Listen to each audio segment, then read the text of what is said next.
Foundations of Amateur Radio.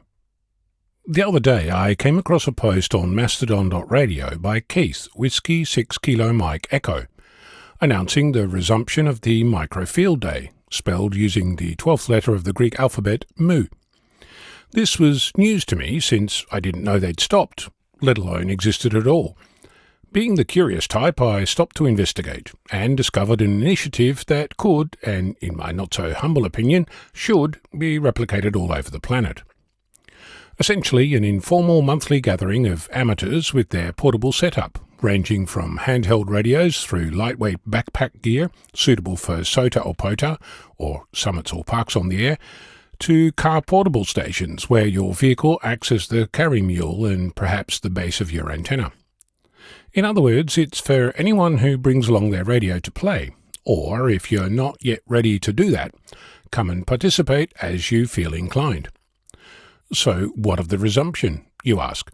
It turns out that the activity became so popular locally that some parks required paid bookings and insurance, which is somewhat challenging if you're not actually an organisation. The closest I've ever come to a microfield day is when we celebrated a milestone anniversary for the weekly F-Troop Net that has now been running for over 15 years. The BoardNet Group website has plenty of information about what they get up to during a microfield day. Random metal objects on the air, shared club activities, picnic lunches and activations at local lakes, landmarks and other places of interest. I'd also like to make a point here about documenting your activities so the rest of the community can learn from your experience. And the microfield day isn't the only or even the first activity that the group organised. Special mention to Zach, November 6 Papa Kilo, who started hosting the BoardNet 4 times a day during the COVID-19 pandemic lockdown in March 2020. You'll find the full story when you check out their site at theboardnet.net for that and oodles more inspiration.